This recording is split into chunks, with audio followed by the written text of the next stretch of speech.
नमस्कार, मैं हूं उमेश मिश्रा और आप देख रहे हैं एमबीपी न्यूज 24। आगे बढ़ने से पहले डालते हैं एक नजर आज के हेडलाइंस पर। आपके शहर मधुपुर में खुल गया है बुलेट का सर्विस सेंटर, जहां आपके रॉयल एनफील्ड से जुड़े सभी ओरिजिनल पार्ट्स और मॉडिफाई करने का सारा सामान उचित मूल्य पर उपलब्ध है। गांधी चौक पर दी गई दिवंगत हाजी हुसैन को श्रद्धांजलि। कपिल मठ के समीप सड़क का हाल बेहाल। कुंडू बंगला मोहल्ले वासियों का जीना हुआ मुहाल। पूरे सड़क पर पसरी है गंदगी। अनुमंडलीय अस्पताल मधुपुर में कोरोना जांच के दौरान युवक ने अस्पताल कर्मी पर लगाया अनदेखी और दुर्व्यवहार का आरोप। ट्रक पर गिरा हंसडीहा बासुकीनाथ मार्ग स्थित तोरण द्वार, ड्राइवर की मौत। मार्गोमुंडा प्रखंड सभागार में बीडीओ ने की समीक्षा बैठक। डॉक्टर नवल किशोर की आकस्मिक मृत्यु पर सांत्वना देने पहुंचे कृषि मंत्री बादल। और अब जानते हैं खबरें विस्तार से। झारखंड सरकार के अल्पसंख्यक कल्याण मंत्री हाजी हुसैन के निधन पर झामुमो कार्यकर्ताओं द्वारा मधुपुर नगर के गांधी चौक पर 2 मिनट का मौन धारण कर दिवंगत आत्मा की शांति के लिए प्रार्थना की गई। शोक सभा में मौजूद सभी लोगों ने बारी बारी से मंत्री हाजी हुसैन की तस्वीर पर पुष्प अर्पित करते हुए माल्यार्पण किया। झारखंड मुक्ति मोर्चा के कार्यकर्ताओं के द्वारा मौके पर हाजी साहब अमर रहे के नारे भी लगाए गए। शोक सभा में हाजी अब्दुल रशीद, दिनेश्वर किस्कू, जयप्रकाश मंडल, साकिर अंसारी, अंजुम हुसैन, पार्षद निताई सोरेन सहित कई कार्यकर्ता मौजूद थे।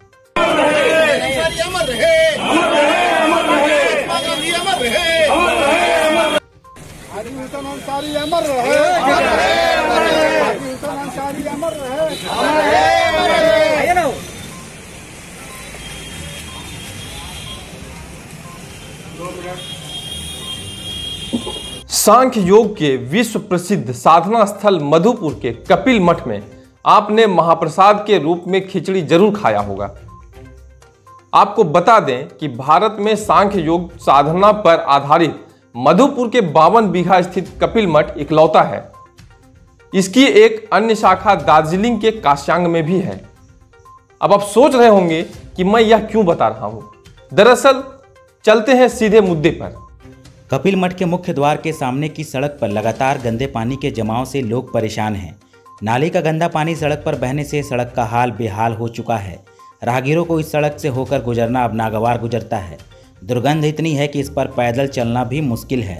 आज 6 अक्टूबर है और आगामी 18 अक्टूबर को कपिल मठ में वार्षिक समारोह का आयोजन होगा, जिस दिन स्वामी भास्कर आरण्य गुफा द्वार पर आएंगे। आपको बता देते हैं कि कपिल मठ के स्वामी भास्कर वर्ष में एक बार ही श्रद्धालुओं को दर्शन देने बाहर आते हैं और प्रति वर्ष उसी दिन कपिल मठ में वार्षिक मेले का आयोजन होता है, जिसमें भारी संख्या में श्रद्धालु उनके दर्शन करने को आते हैं। उस वार्ड के पार्षद गुड्डू दुबे से भी कई बार मोहल्ले वासियों द्वारा इस समस्या के निदान हेतु गुहार लगाया गया, लेकिन उनका हमेशा यही कहना होता है कि नगर पालिका से नाली पास हो गया है, लेकिन ज़मीन उपलब्ध नहीं होने के कारण नाली का निर्माण नहीं हो पा रहा। उन्होंने इस समस्या का कभी वैकल्पिक समाधान नहीं ढूंढा। अब देखना यह है कि मेले के पहले इस समस्या से मोहल्ले वासी को निजात मिलता है या नहीं। स्थानीय पार्षद गुड्डू दुबे ने अपना पक्ष रखते हुए बताया कि उन्होंने इस समस्या की जानकारी नगर परिषद के कनीय अभियंता को दी है, लेकिन ज़मीन की उपलब्धता नहीं हो पाने के कारण अब तक इस समस्या का समाधान नहीं हो सका है।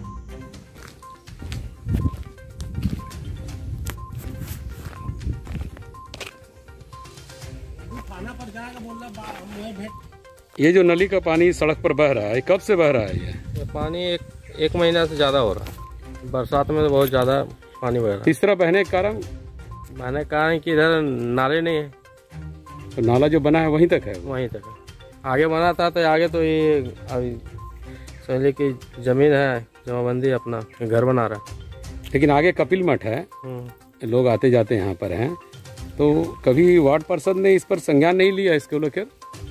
गंदगी इस तरह जो रोड पर बह रहा है, ये बोला है कि बनेगा, कब बनेगा वो तो पता नहीं।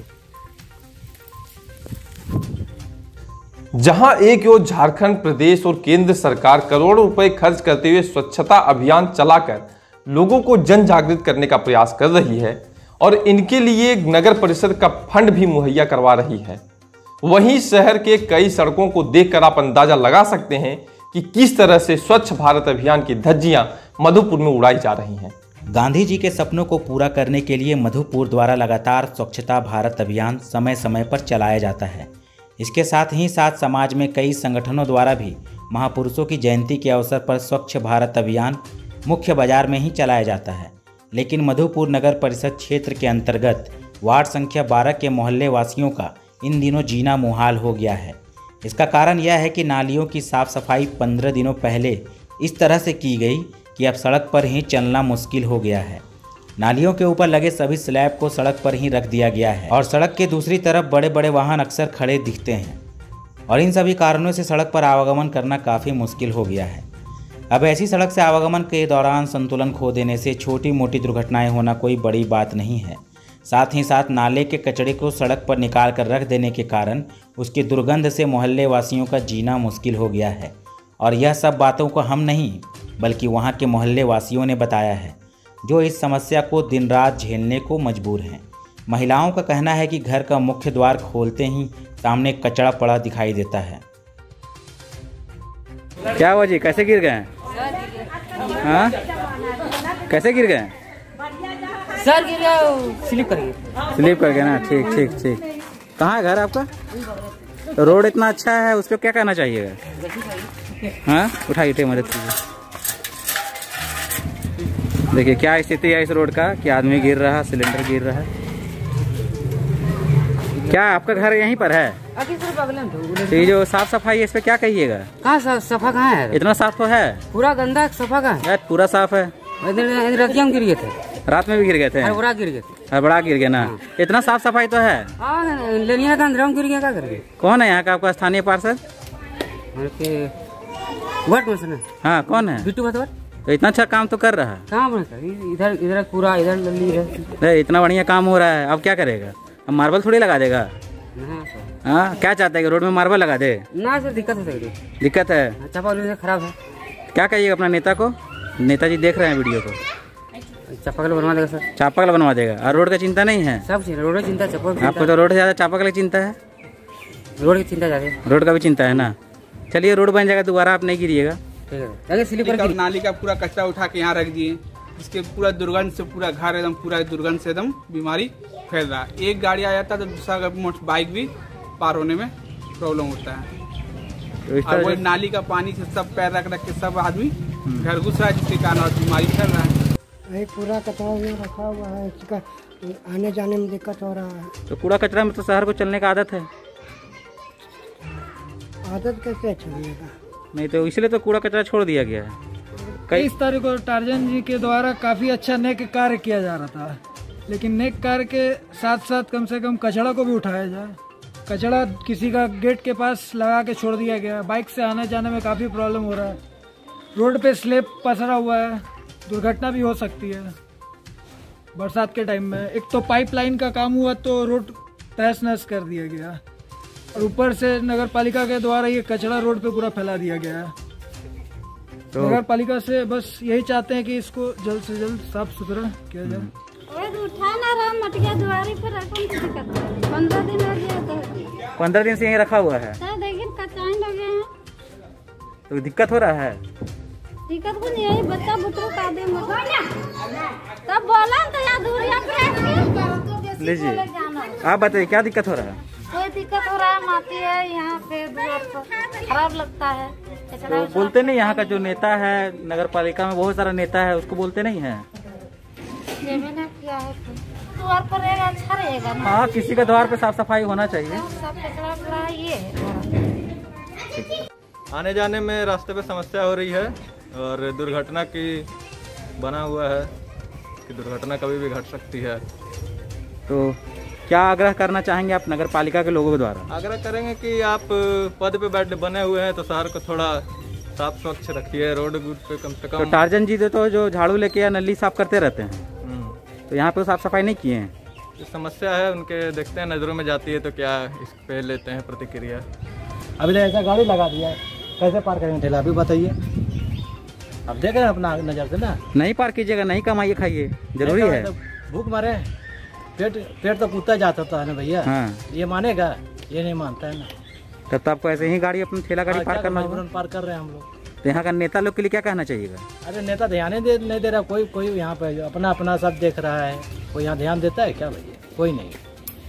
अगर अभी आपको सब लोग देख रहा है, नेता लोग, उसको क्या कहना चाहिएगा? उनको तो कहना चाहिए हम लोग को सुविधा देना चाहिए, रोड थोड़ा बढ़िया रहना चाहिए। हम लोग को तो सुविधा चाहिए भैया। हम लोग को तो क्या ठेला रिक्शा वाला है, हम लोग को माल लेके बोरा लोड करते हैं, लेके जाने में दिक्कत होता है। कल देखिए इसमें 100 रुपये भी खर्चा हो गया, मेरा चक्का बैंड हो गया था। कैसे बैंड हो गया? यही माल लेके जा रहे थे, चक्का बैंड हो गया, 100 रुपया खर्चा हो गया मेरा भैया। ये 100 रुपया मेरा दिन भर कमाई चला गया मेरा। बिल्कुल बिल्कुल, दिन भर में जो कमाते हैं उसमें 100 रुपया तो आपका यहीं खर्चा हो गया था।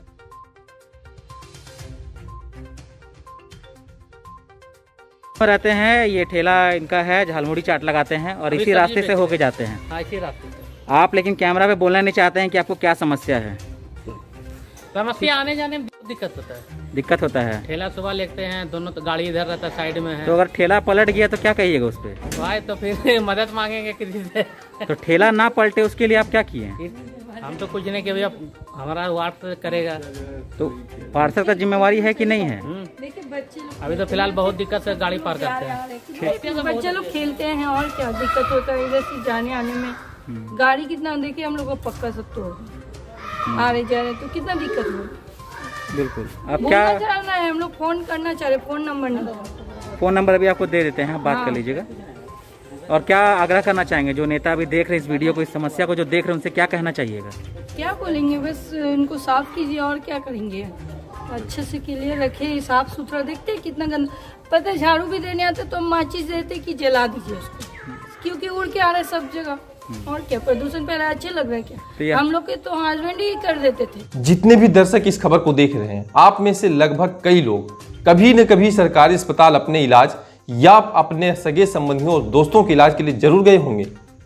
जरा सोचिए, अगर आपके साथ वहां किसी भी तरह का नाजायज या आपके साथ हो रही समस्या की अनदेखी होती है और आप लाचार होकर उस लचर व्यवस्था के खिलाफ आवाज उठाने की कोशिश करने के लिए अपने मोबाइल से वीडियोग्राफी करने की कोशिश करते हैं और इसी दौरान कर्मियों द्वारा आपको ऐसा करने से रोकते हुए विवाद उत्पन्न होता है और यह कह दिया जाता है कि यहाँ पर फोटोग्राफी वीडियोग्राफी की अनुमति नहीं है, बाकी आपको जो करना है कर लीजिए।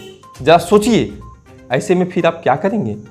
और ऐसे में आप या तो वहाँ के वरीय अधिकारी से मिलेंगे या फिर आप लोकतंत्र के चौथे स्तंभ को इसकी सूचना देंगे।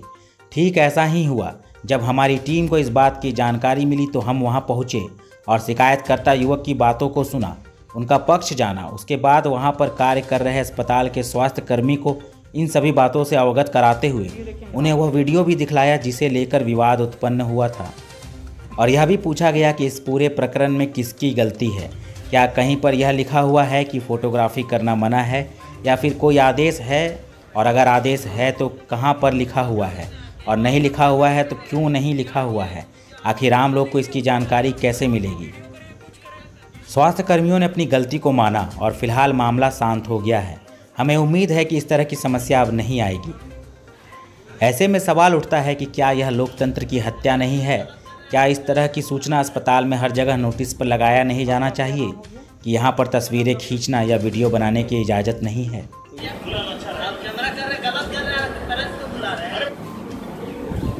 आपका क्या नाम हो गया? मेरा नाम डॉक्टर एस के सिंह है। डॉक्टर एस के सिंह।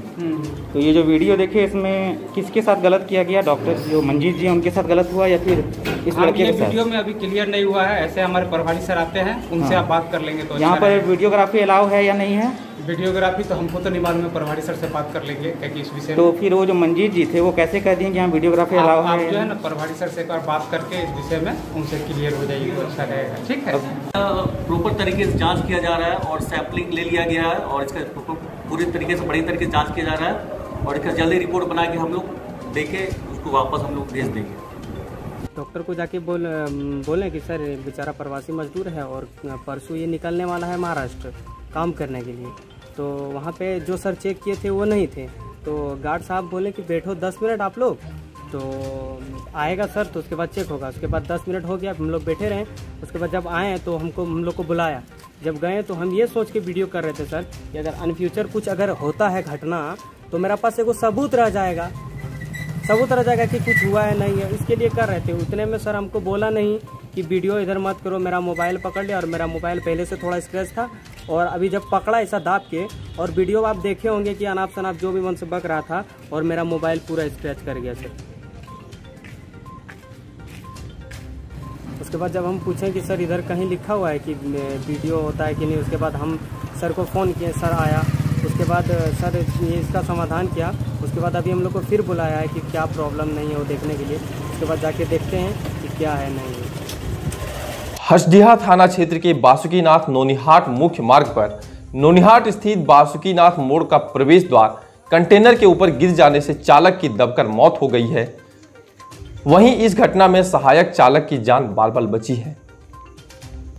जानकारी के अनुसार कंटेनर भागलपुर की ओर से बासुकीनाथ की ओर जा रहा था। इसी क्रम में घटनास्थल पर पहुंचते ही मोड़ पर मुड़ने के क्रम में कंटेनर के ऊपरी हिस्सा प्रवेश द्वार से टकरा गया, जिसके कारण प्रवेश द्वार टूटकर कंटेनर के ऊपर ही गिर गया।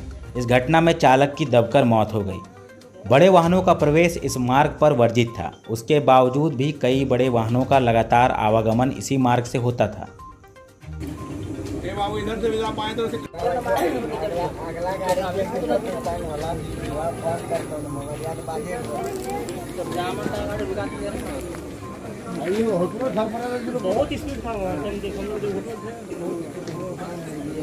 मार्गोमुंडा प्रखंड सभागार में बीडीओ संतोष कुमार चौधरी की अध्यक्षता में एक समीक्षा बैठक आयोजित की गई। उक्त बैठक में बीपीओ सुनील कुमार मुर्मू, कनीय अभियंता, मुखिया, पंचायत सेवक, रोजगार सेवक और प्रखंड के सभी कर्मी उपस्थित हुए। बीडीओ ने प्रखंड में चल रहे सभी प्रकार की योजनाओं की बारी बारी से समीक्षा की और सभी पंचायतों में लंबित पड़े योजनाओं को अतिशीघ्र पूर्ण करने का आदेश के साथ साथ प्रधानमंत्री आवास का लेबर पेमेंट भी लाभुक के खाते में भुगतान करने का आदेश दिया। देवघर के सुप्रसिद्ध चर्मरोग डॉक्टर नवल किशोर की आकस्मिक मृत्यु की खबर पाकर शोक संतप्त परिवार को सांत्वना देने सूबे के कृषि एवं पशुपालन मंत्री बादल पत्रलेख उनके आवास अम्बेडकर नगर पहुंचे। इसके बाद कांग्रेस के जिला कार्यालय में शोक सभा में भी भाग लिया और डॉक्टर नवल किशोर की आत्मा की शांति के लिए 2 मिनट का मौन धारण कर उन्हें श्रद्धांजलि दी। मंत्री बादल ने कहा कि डॉक्टर नवल किशोर बहुत ही सरल और मृदुभाषी थे। अपने कर्तव्यों के द्वारा देवघर जिला के कई चर्म रोग के कारण उजड़े परिवार को स्वस्थ कर उनका पूरा परिवार को बचाने का काम किए हैं। साथ ही चर्म रोगी का जूठा खाना खाकर उन्होंने समाज को दिखाया कि चर्म रोग या कुष्ठ रोग छुआछूत की बीमारी नहीं है। ये बीमारी जूठा खाना खाने से नहीं फैलता है। इसके लिए भेदभाव नहीं करनी चाहिए। और आज के लिए बस इतना ही। कल मिलते हैं फिर कुछ नई खबरों के साथ। तब तक के लिए दीजिए हमें इजाजत। नमस्कार।